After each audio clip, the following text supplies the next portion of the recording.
Distribuição BV Filmes. Martinho Lutero. Uma jornada ao coração da Reforma. Versão brasileira, Dublamix Rio.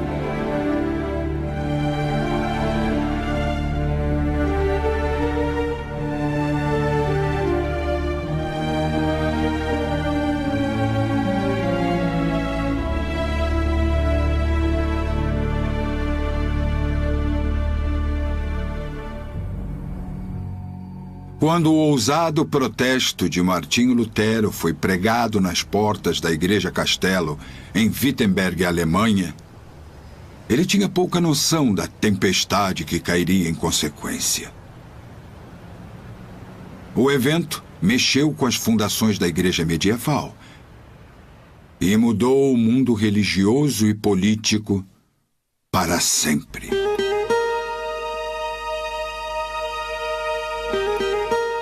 Mas a história não começou em Wittenberg. Lutero era mesmo um homem de seu tempo, produto de eventos fora de seu controle, e um pouco mais que um personagem em um grande drama religioso histórico. No entanto, no começo do século XVI, ele foi o homem que tomou o palco central.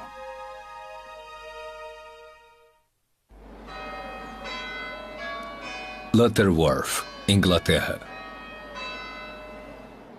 Deus Todo-Poderoso, a quem todos os corações estão abertos, todos os desejos são conhecidos, e de quem... As influências de Lutero podem ser ligadas à Inglaterra 150 anos mais cedo, até John Wycliffe, mencionado frequentemente como a estrela da manhã da Reforma.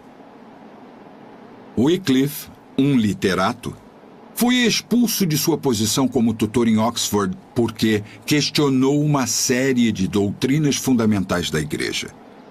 Mas, mesmo após ser banido de Lutterworth em Leicestershire, onde foi vigário, continuou a reafirmar a autoridade da Bíblia sobre a tradição e fez a primeira tradução da Bíblia para o inglês por mais de 1000 anos.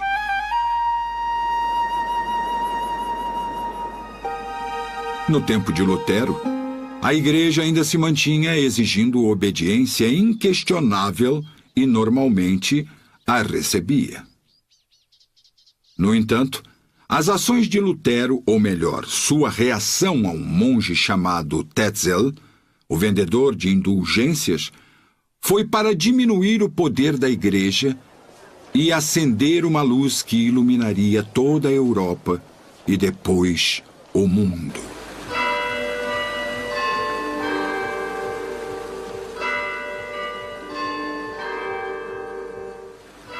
Lutero, certamente, é a figura histórica mais importante de todo o século XVI para a história alemã e talvez para a história europeia também.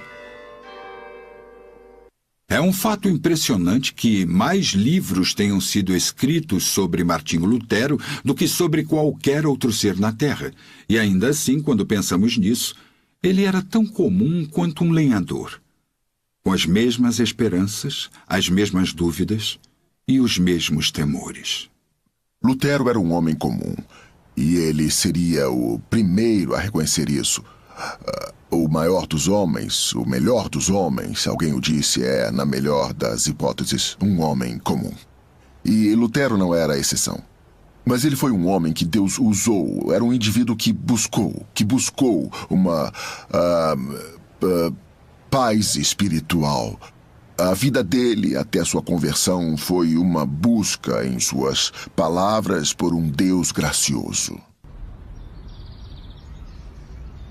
Ele iniciou a sua vida como um monge e como um estudioso que foi sempre influenciado por ser um professor. E até 1514, ninguém, exceto alguns colegas e alguns alunos, sabia seu nome.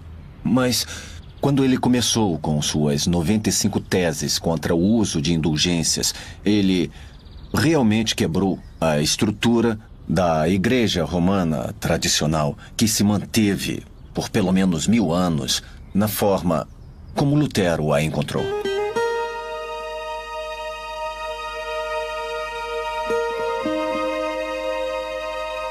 Local de nascimento de Lutero, Asleben. Estátua de Lutero, praça principal, Asleben. Martinho Lutero nasceu aqui, em Eisleben, uma pequena cidade charmosa no leste da Alemanha. Seus pais eram membros devotos da igreja e o jovem Martinho foi criado na tradição medieval, onde Deus era visto como um juiz bravo e vingativo que deveria ser obedecido a todo custo. Ele adquiriu essa noção dos próprios pais. Seus pais eram rígidos com ele. Ele aprendeu a obedecer, aprendeu a temer. Ele não aprendeu a amar, a confiar e acreditar. Isso foi um processo entre a fase jovem e adulta.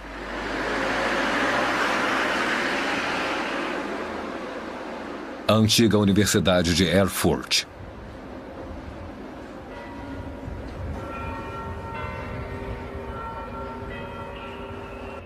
O pai de Lutero era um mineiro e, como todos os pais, tinha grandes esperanças para seu filho. Por sugestão sua, Martinho veio para cá para se aplicar para estudar direito na universidade. Lutero obedeceu ao pai, mas não tinha certeza quanto à profissão. Ele foi para casa por uma semana para pensar sobre o que devia fazer. E no caminho de volta para cá, ele foi apanhado por uma tempestade violenta. Se mesmo para nós tal experiência pode ser assustadora, para as pessoas do tempo de Lutero era apavorante.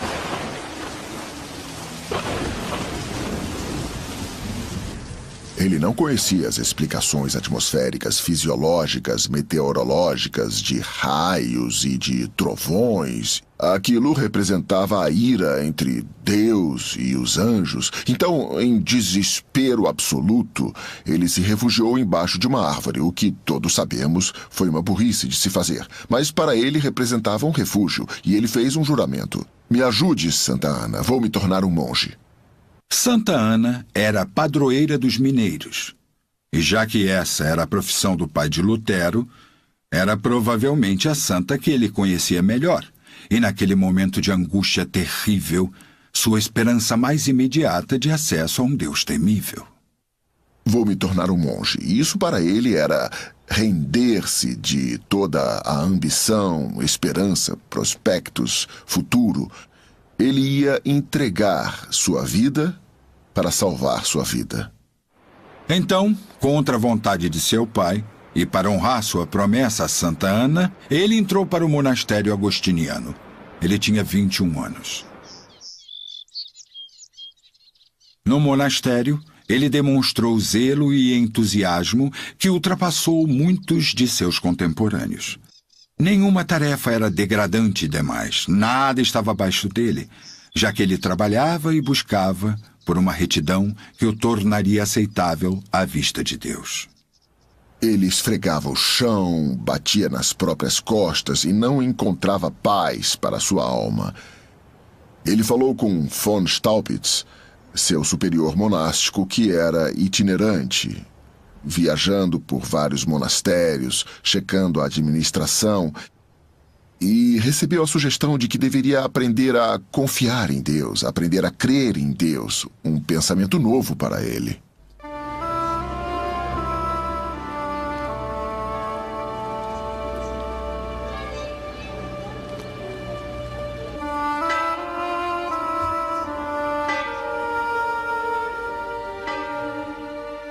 Staupitz também arranjou um lugar para ele aqui, em Wittenberg, na nova universidade. Ele foi indicado para a cadeira de Teologia Bíblica, o que requereu que ele estudasse e ensinasse sobre as Escrituras Sagradas. Uma inovação. Não para nós, em nosso tempo, mas na Idade Média, estudar as Escrituras significava estudar os padres da Igreja e os doutores da Igreja e seus comentários sobre as Escrituras. Mas voltar à fonte usar a Bíblia como manual na aula de Bíblia. Uma escolha tão óbvia. Era revolucionária, uma inovação na época dele. Então, o que realmente começou nessa pequena cidade, em Wittenberg, mudou o panorama da Europa pelos próximos 100 anos. E tudo isso tinha lá no fundo alguém que apenas queria descobrir o que a fé cristã verdadeira realmente significa. Descobrir o verdadeiro de uma obsessão. E à medida que estudava as Escrituras se preparando para as suas aulas, ele ficou cara a cara pela primeira vez com a verdade bíblica que ele não podia compreender ou aceitar. Ele foi repelido no começo por aqueles versículos de Romanos capítulo 1, onde o apóstolo diz: porque nele se descobre a justiça de Deus de fé em fé, como está escrito, mas o justo viverá pela fé. Para ele, aquilo significava a justiça de Deus, e eu devo me tornar tão justo quanto Deus é justo. Então, poderei viver pela fé. Mas como eu posso ser justo? Então ele trabalhava e se esforçava e tentava agradar a Deus com seus trabalhos, tentando se tornar justo. A busca de Lutero pelas respostas para as perguntas que o atribulavam o levaram a um estudo ainda mais profundo da Bíblia. Então ela se tornou a única e mais poderosa influência em sua vida. Os Salmos dizem: a entrada das tuas palavras dá luz e entendimento. Lutero estava prestes a descobrir o quão verdadeiro isso é.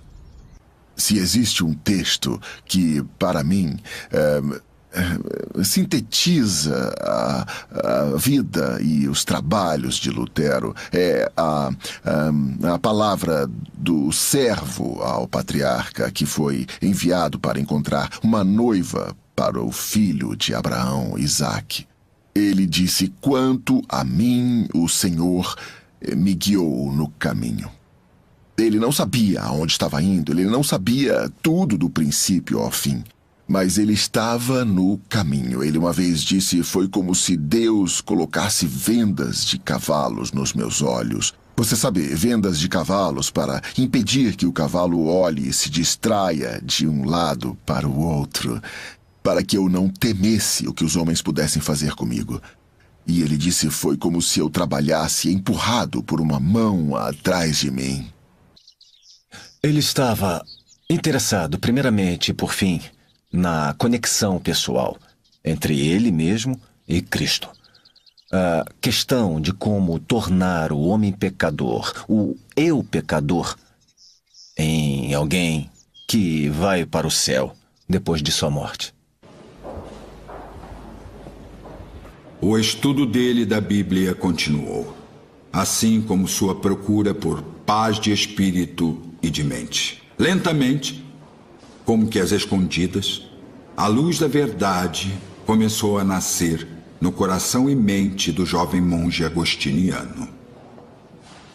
O momento decisivo chegou quando ele estudava a carta de Paulo aos Romanos. Lá, no primeiro capítulo, ele foi capturado pelas palavras do versículo 17. O justo viverá pela fé. Foi um momento emblemático. Que necessidade havia de todas as suas boas ações se ele podia ser justificado, ou seja, ser aceitável para Deus simplesmente pela fé?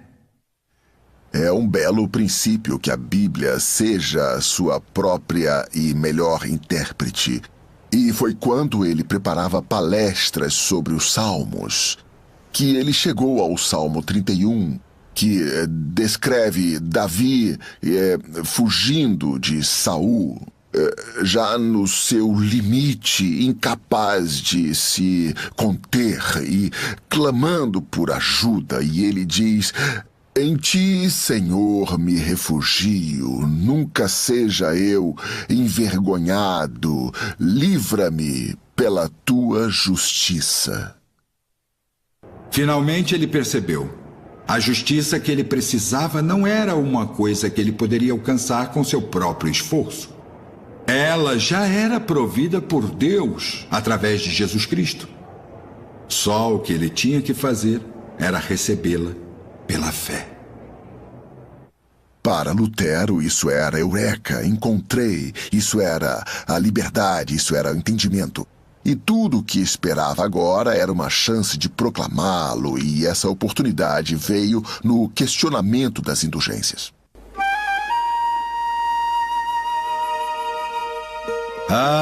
O questionamento das indulgências foi o que trouxe todo o movimento da Reforma. Foi o que enviou Martinho Lutero à sua escrivaninha para escrever suas 95 teses, e foi o que o enviou correndo à igreja para pregá-las em público. Na cidade de Roma, a Basílica de São Pedro, ela foi construída originalmente com dinheiro coletado dos alemães pela venda de indulgências, o que levou Lutero a questionar todo o conceito da salvação pelas obras e pelos sacramentos da igreja. A venda de indulgências não era uma coisa nova. Foi uma fonte útil de renda para a igreja por séculos. Mas parecia ter alguma coisa errada na ideia de ter seus pecados perdoados simplesmente por fazer uma contribuição para os fundos da igreja. Não para os pobres, perceba, não para os enfermos, mas para a igreja. As pessoas eram levadas por vendedores ambulantes dessas indulgências de vila a vila à suposição casual de que esses certificados de indulgências eram licenças para pecar sem consequências. E Lutero encontrou um dos seus próprios paroquianos que estava chafurdando na imundície de sua bebedeira. E Lutero o abordou e disse: como você ousa, filho de Deus, viver desse jeito? E esse paroquiano bêbado puxa de sua túnica um certificado de indulgências e diz: está tudo bem, doutor Lutero. Ele diz: eu tenho uma indulgência assinada pelo próprio Papa. Eu estou bem. Aonde quer que ele fosse pelas ruas de Wittenberg, ele encontrava a mesma reação de seus paroquianos. Repetidamente, eles falavam o nome do chefe das vendas de indulgências, Tetzel. O monge dominicano Tetzel tinha vendido essas indulgências como um espetáculo e supostamente disse que assim que o som da moeda é ouvido no baú do dinheiro, uma alma voa para o céu para descansar, vai diretamente para o céu. E Lutero ficou tão indignado com essa resposta de seu ex-paroquiano que ele foi para os seus estudos e disse: eu vou fazer um buraco no tambor de Tetzel. De certa forma, Lutero pode ser compreendido como um homem dirigido, porque a sua fé pessoal foi o que fez ele mudar. Em resposta ao comércio de Tetzel e ao que ele viu como miséria humana, Lutero compilou uma lista de questões que ele sentiu que deveriam ser discutidas publicamente. Esse era um processo acadêmico comum naquela época. De fato, John Wycliffe tinha feito algo similar na Inglaterra, 150 anos antes.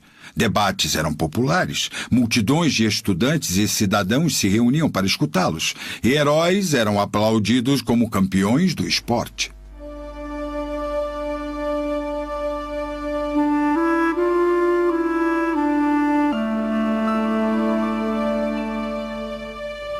Lutero selecionou 95 dessas questões, ou tópicos, e os pregou aqui em Wittenberg, na porta da igreja.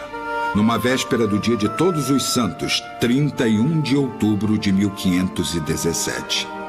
E ele as professou com essa introdução: por amor à verdade e no empenho de elucidá-la, discutir-se-á o seguinte assunto em Wittenberg, sob a presidência do reverendo Padre Martinho Lutero.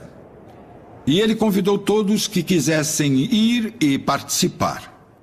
Muitas das propostas de Lutero eram ousadas e desafiadoras. Por exemplo, ele questionou a autoridade do Papa para perdoar pecados. Ele perguntou se era certo que indivíduos tivessem que confessar seus pecados para um padre e não para Deus. E, num ataque direto a Tetzel, o vendedor de indulgências, ele declarou: não há autoridade divina para pregar que a alma voa para fora do purgatório imediatamente quando o dinheiro tilinta no baú. Observações como esta, mesmo as perguntas anteriores, iriam certamente atrair para ele a ira da hierarquia da igreja. E quando a notícia chegou às pessoas comuns, as chamas da ira foram ainda maiores. A imprensa ainda era nova e as casas de impressão estavam famintas por material novo.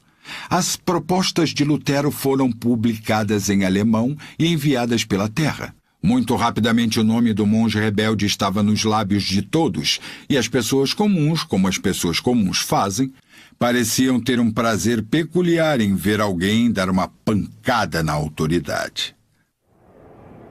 Lutero enviou seu protesto para o arcebispo de Mainz. O arcebispo enviou para Roma, mas foram precisos quase 2 anos para alguém aceitar o desafio de Lutero para debater.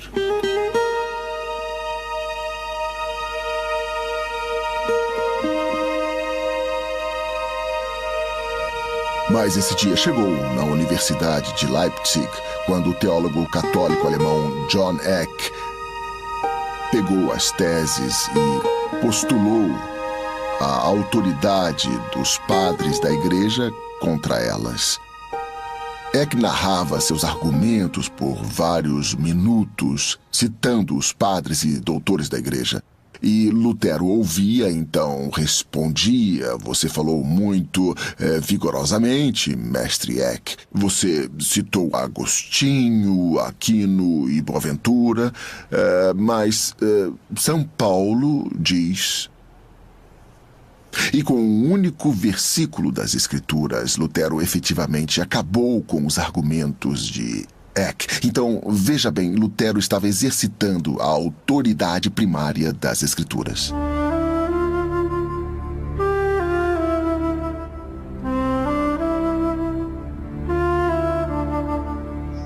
Quando Eck não conseguiu alcançar os argumentos de Lutero com lógica e razão, ele atacou a sua pessoa e o acusou de soar como John Huss. E no início Lutero ficou furioso de ser acusado de russitismo, porque Lutero não conhecia muito da história da igreja. Tudo que ele sabia era que Huss tinha sido queimado como herege no Concílio de Constança. Logo, Huss devia ter sido um grande herege. Então ele investigou no intervalo e voltou e anunciou orgulhosamente: bom, então eu sou um russita. Huss estava certo. Huss concorda comigo, então obviamente ele estava certo. E, portanto, eu não acredito mais na autoridade de concílios da igreja. Concílios erraram queimando Huss. Então, não há outra autoridade, não o Papa, não a igreja, não os concílios, mas somente as Escrituras. De uma certa forma, Lutero perdeu a discussão em Leipzig. Mas de outra forma, ele saiu como vencedor. Ele foi forçado a reexaminar os argumentos e, em particular, rever sua postura quanto à autoridade da igreja em oposição à autoridade da Bíblia Sagrada. Era uma evolução, era um processo. Quanto a mim, o Senhor me guiou no caminho. Ele não sabia aonde ia, mas ele chegou ao lugar certo. Lutero pode ter chegado ao lugar certo em sua própria mente, mas a igreja tinha ideias diferentes. Essa heresia não poderia ter condições de se espalhar. Precisava ser parada antes que o cristianismo e seu povo fossem levados para longe. O que a Igreja fez foi emitir uma bula papal, uma edição de lei da Igreja Católica, cujos membros são obrigados a obedecer. No caso de Lutero, a bula exigia que ele renegasse seus falsos ensinos sob pena de excomunhão.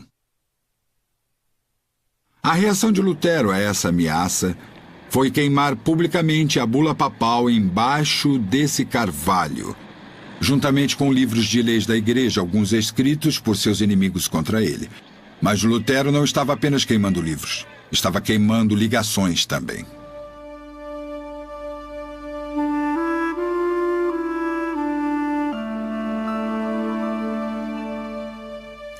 Um rompimento definitivo com Roma era agora inevitável. E em 3 de janeiro de 1521, o Papa Leão X emitiu uma ordem de excomunhão contra Lutero.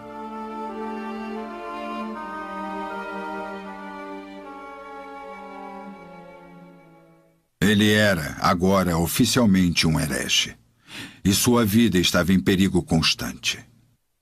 No entanto, ele ainda não tinha terminado. Não antes de seu mestre político fazer a sua jogada.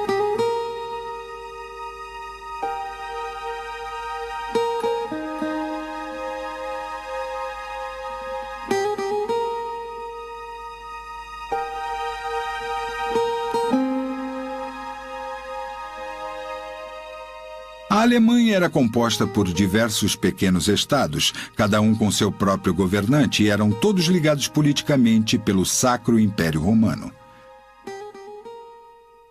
O imperador era o recém-eleito Carlos V, de 21 anos de idade, e era dever dele dar cabo à sentença de Roma contra Lutero. Mas o amigo político mais poderoso de Lutero interviu. Wittenberg é na Saxônia, e seu governante, ou eleitor, era Frederico o Sábio. Ele achou que Lutero não estava sendo tratado de forma justa. A cidade de Worms. Por que deveria Lutero, um alemão, ser sentenciado à excomunhão e possivelmente à morte, e não ser ouvido em um tribunal alemão? Quando Frederico, eleitor da Saxônia e amigo de Lutero, apontou isso para os príncipes alemães, muitos deles viram sentido.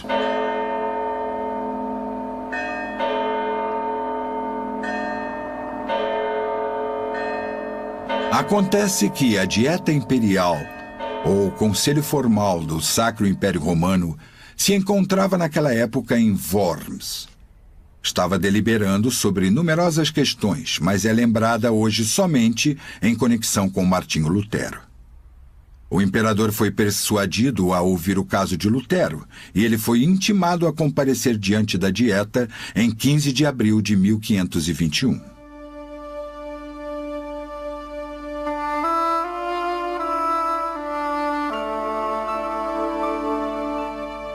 Hoje em dia, na cidade de Worms, não muito longe da catedral, em um gramado, podem ser encontrados 2 marcos vermelhos na grama.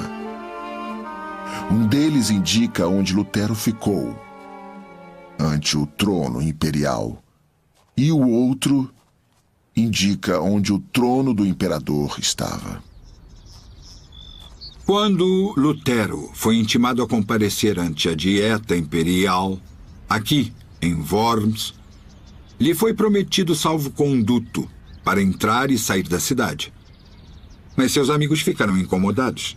Eles pediram que ele lembrasse de John Huss, que sofreu uma provação similar 100 anos mais cedo e foi traído.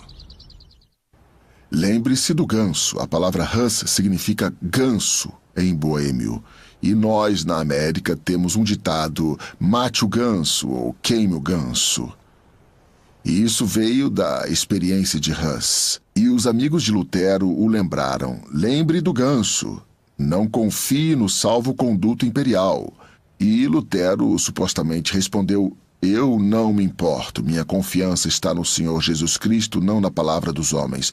Pode haver quantos demônios contra mim, quanto a telhas sobre as casas em Worms, que é a cidade aonde eu vou. Eu irei. Minha proteção está no Todo-Poderoso.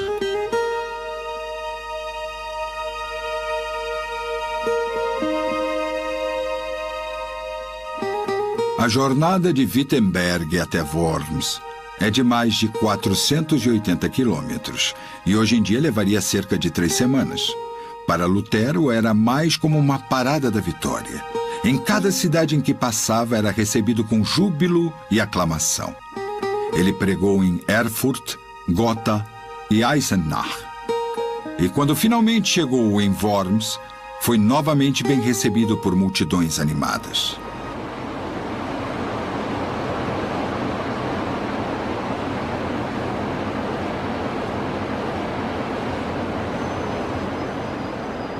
Na dieta, ele foi levado à presença augusta do novo jovem imperador Carlos.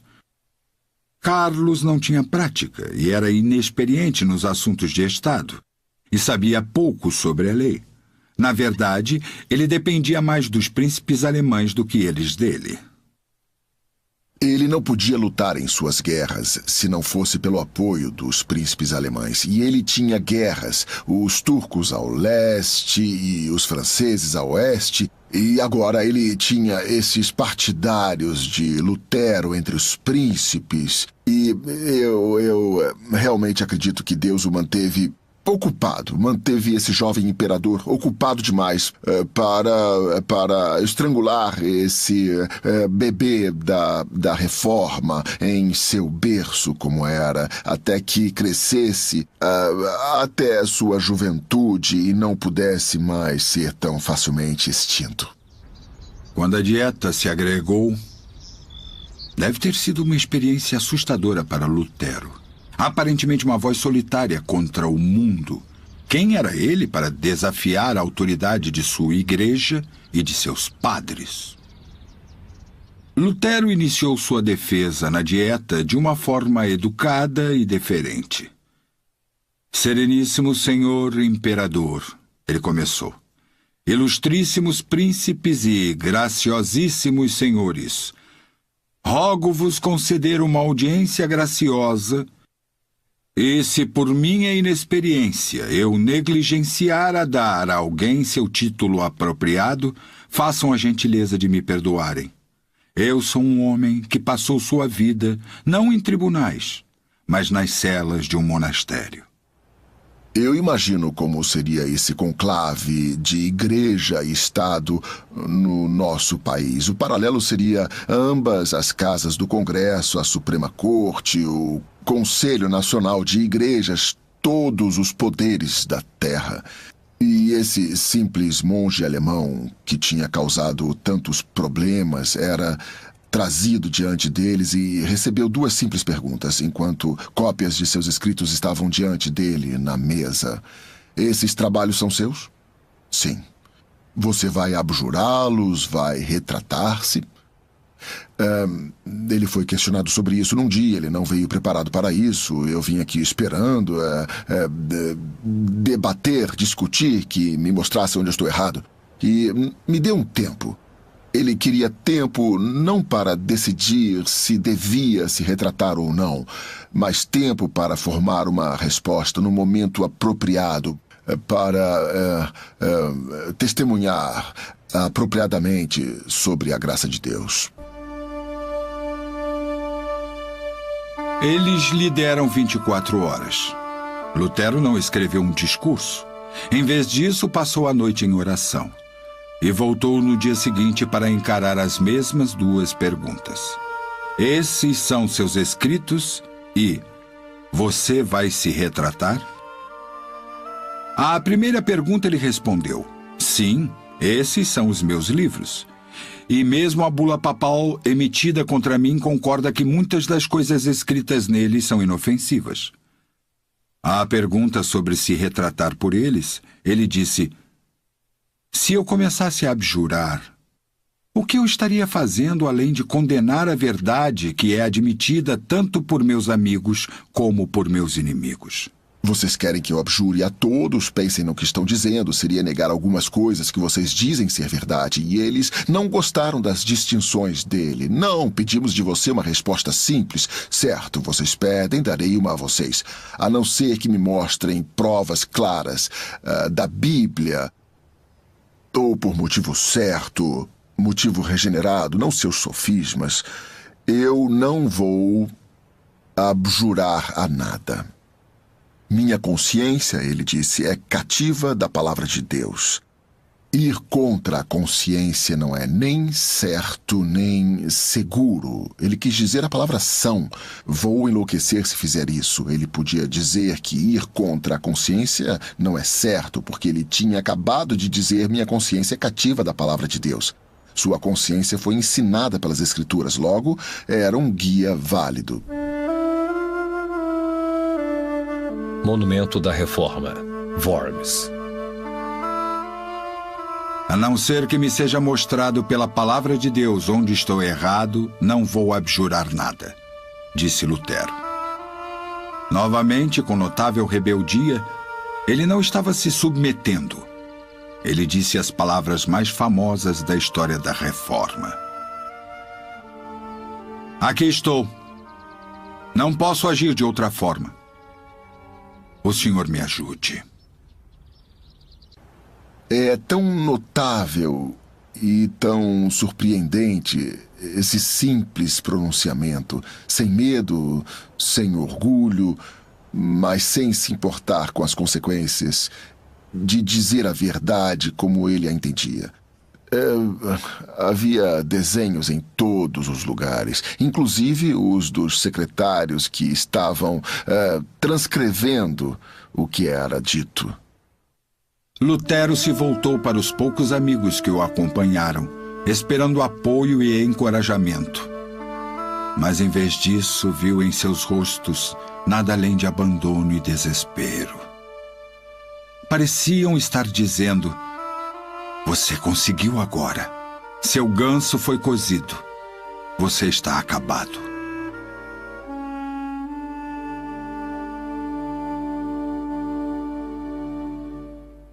E, exasperado, em resposta aos seus comportamentos derrotados, ele disse: aqui estou! O que mais posso fazer?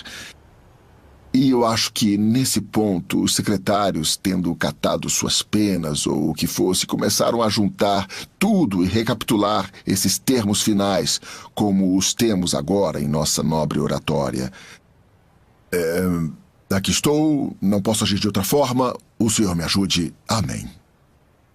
E as pessoas presentes, incluindo os príncipes alemães, alguns dos quais apoiavam Lutero, encararam o imperador como que dizendo: o que o senhor vai fazer sobre isso? Entre esses príncipes havia aqueles que apoiavam Lutero. No principal, não na compreensão teológica, mas Lutero era um alemão, ele estava dando base para a independência alemã, e os príncipes gostavam disso. E eu disse que o imperador era tão dependente desses príncipes para lutar suas guerras que ele não queria ofendê-los. E ele estava sendo mais julgado naquele momento do que o Lutero.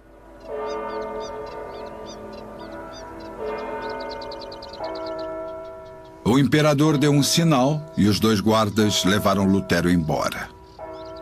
A multidão deu um berro e, quando Lutero passou, os guardas espanhóis gritaram: El fuego! El fuego! O fogo! O fogo! No entanto, Lutero foi devolvido são e salvo ao seu alojamento, enquanto o imperador e seus conselheiros deliberavam mais sobre seu destino. No final, uma decisão foi tomada e o imperador pronunciou o veredito final. Este irmão está certamente enganado quando se põe contra todos os cristãos. Nós ouvimos o discurso de Lutero aqui, e eu vos digo que eu me arrependo de ter demorado tanto em tomar medidas contra ele. Não desejo ouvi-lo novamente. Ele tem seu salvo-conduto, mas eu o declaro como um notório herege. E espero que vocês, como verdadeiros cristãos, façam o mesmo. Um arrepio percorreu a plateia. Lutero havia sido proclamado um herege pela Corte Suprema do Império. Só havia uma sentença: a estaca. No entanto, não haveria nenhuma estaca em chamas para Martinho Lutero. No dia seguinte, ele iniciou a longa jornada de volta para Wittenberg. Havia temor por sua vida. Com a promessa de salvo-conduto que duraria mais 21 dias, ele tinha que correr. Seus amigos, agindo sob instruções de Frederico o Sábio, decidiram por uma ação drástica. Numa floresta solitária, homens mascarados encontraram Lutero e o levaram embora. Um frade foi deixado para trás para contar o que aconteceu.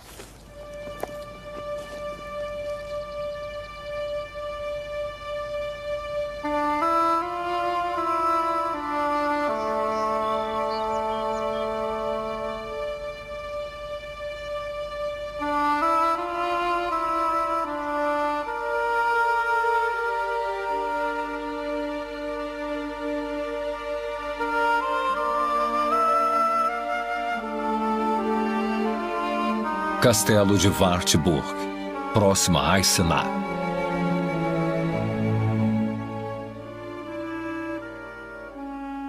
Os raptores de Lutero trouxeram para cá o castelo de Wartburg. Atrás desses muros, no alto dessa colina, ele estava a salvo da raiva do imperador.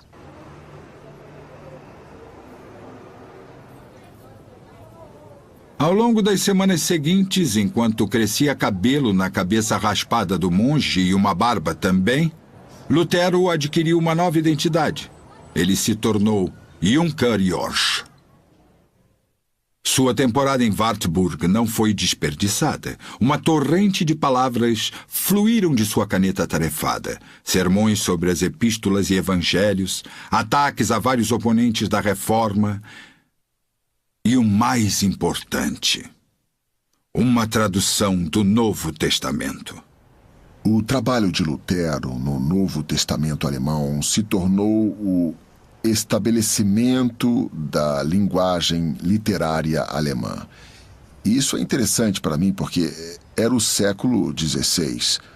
O mesmo havia sido feito com o inglês por Chaucer no século XIV, os Contos da Cantuária, e por Dante na Itália, na Divina Comédia, novamente no começo do século XIV. Mas a Alemanha estava pelo menos 2 séculos atrás do resto da Europa em sua transição do feudalismo medieval para o nacionalismo político, seu conceito de independência. Lutero era um camponês. Lutero era um homem do povo. Ele não era bem nascido, nem era mal nascido. Ele era, eu digo, um camponês, mas seu pai logo se tornou um mineiro e o enviou para a universidade. E Lutero tinha uma educação clássica, mas não escolheu a Alemanha alta e formal, nem a baixa e comum, no sentido de linguagem crua, mas a linguagem do meio, o alemão respeitável, não o altamente culto. E essa escolha de dialeto se tornou tão efetiva em comunicar o que escritores alemães subsequentes viriam a escrever às pessoas a quem se dirigiam. Martinho Lutero era, na verdade, bastante conservador. e não percebeu até bem mais tarde que tudo o que ele estava fazendo teria consequências revolucionárias. Ele nem sonhava em começar uma nova igreja ou em criar uma nova ordem social. Mas isso, de fato, foi o resultado. O que a maioria das pessoas não percebe é que a reforma da Igreja de Lutero não está confinada aos limites da Igreja. Ela mudou a sociedade do seu tempo. É claro, para acompanhar a reforma da Igreja veio uma grande reforma educacional. Lutero realmente é o fundador do sistema educacional elementar na Alemanha. E, ao mesmo tempo, de uma reforma social que veio acontecer e que estruturou tudo de uma forma inteiramente nova. Primeiro, nas áreas protestantes da Alemanha e, mais tarde, também nas áreas calvinistas e mesmo nas áreas católicas da Alemanha. E, mais tarde mesmo, na Europa. Ele se tornou, num certo sentido da palavra, também o professor de outros reformadores, como Zwingli, em Zurique, ou João Calvino, em Genebra. E o que realmente começou nessa cidade pequena, em Wittenberg, mudou o panorama da Europa pelos 100 anos subsequentes. Enquanto Lutero foi mantido preso em Wartburg, eventos em outros lugares na Alemanha tiveram uma virada mais sinistra.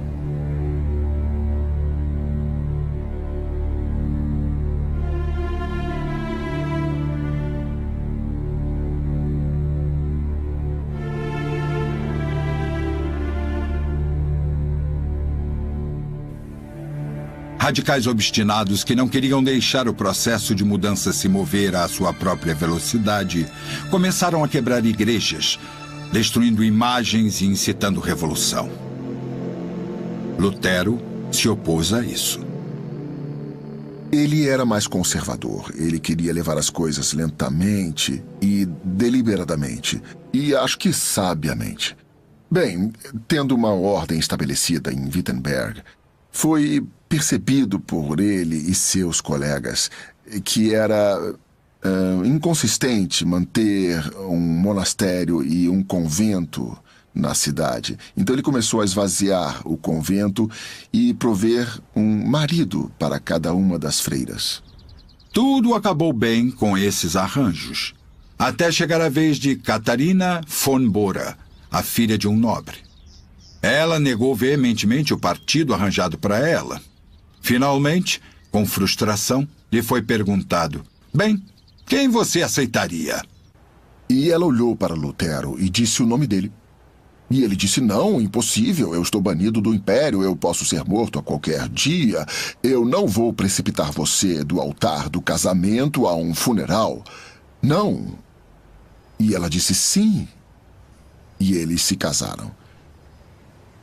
E isso ele mais tarde disse ter feito para agradar ao seu pai, para provocar o Papa e aborrecer o diabo. Ele se casou. Mais tarde ele disse que foi o maior presente de Deus na terra. Era um refúgio e reparação, era um oásis no deserto da batalha, do trabalho, do conflito.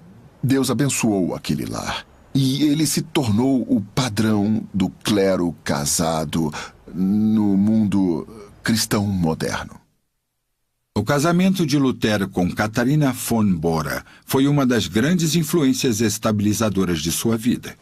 Com o tempo, ele viria a contar com ela mais e mais, se referindo a ela como Cati e minha costela.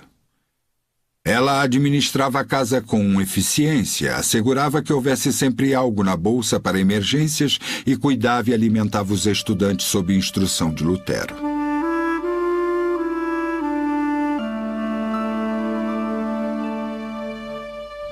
Como muitos homens em posições de liderança, Lutero era dado a profundas crises de depressão. Em uma ocasião, Catarina adotou um jeito novo de curá-lo. Ele encontrou sua esposa voltando para casa e ela estava com roupas de luto, chorando e triste, e seu lenço molhado de lágrimas. E com toda a solicitude, ele a abordou. O que houve, querida Cat? Qual é o problema? Ah, ela disse, você não soube. Não soube o quê? Esse tempestuoso Lutero disse, nosso Senhor Cristo, nosso Deus, está morto. Ah, não, ele não está morto. Eu falei com ele hoje. Ah, estou tão feliz de te ouvir dizer isso, ela disse. Da forma como você vem agindo ultimamente, eu tinha certeza que Deus tinha morrido. Foi uma repreensão potente e bem recebida.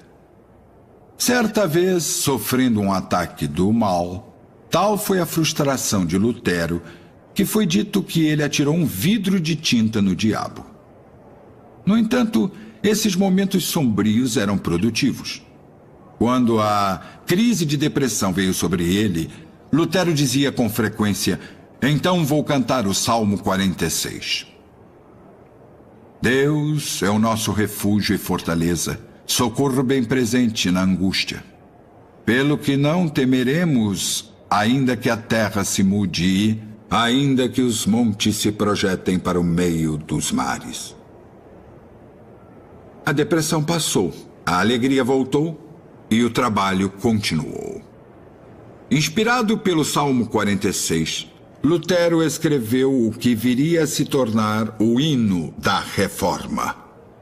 Ein Festburg ist unser Gott.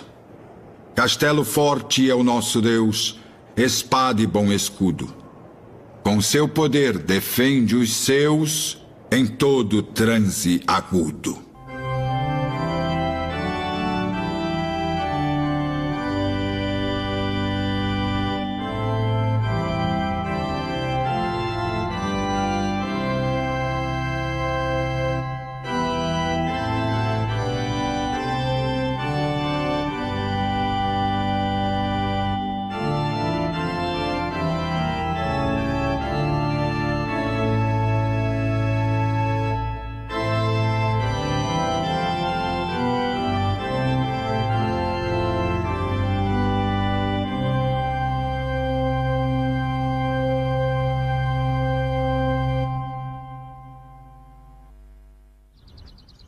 Muitos dos fiéis tomaram uma postura forte como Lutero, contra os males de um sistema de igreja corrupto, e pagaram por isso com suas vidas. Mas não Martinho Lutero. Seus inimigos nunca conseguiram alcançá-lo, e ele continuou seu trabalho na tranquilidade de Wittenberg. Nenhum homem podia matar Lutero. Não porque ele fosse indestrutível, mas ele era inacessível às vicissitudes dos homens enquanto Deus tivesse um propósito para ele, assim como todos na vontade de Deus.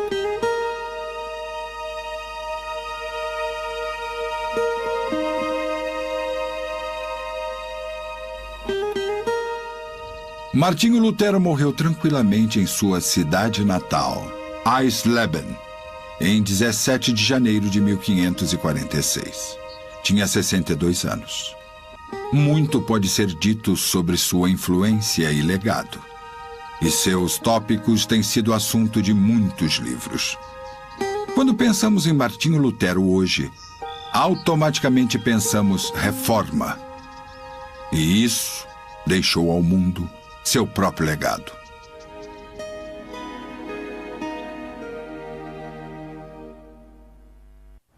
Isso restaurou o papel e a dignidade do indivíduo. E na área da religião, da igreja, não era uma questão de identificação com uma instituição, mas uma relação individual com Deus através de Jesus Cristo. O que aconteceu aqui nessa pequena cidade alemã há quase 500 anos mudou a face da Europa e depois do mundo. Martinho Lutero já se foi há muito tempo, mas Wittenberg ainda está aqui E nos foi dito, pouco mudou desde a época dele. Para mim, ainda há uma atmosfera de velho mundo nessa cidade, reminiscente, tenho certeza, da Reforma. Ainda hoje, em Wittenberg, pode-se ver, sentir, tocar a história. Pois você ainda anda pelas mesmas ruas que Lutero andou. Você ainda pode tocar as mesmas soleiras que ele tocou. Você ainda pode adorar na igreja onde ele pregou. Então, em Wittenberg, estamos perto do sentimento da Reforma, como em nenhum outro lugar que eu conheça.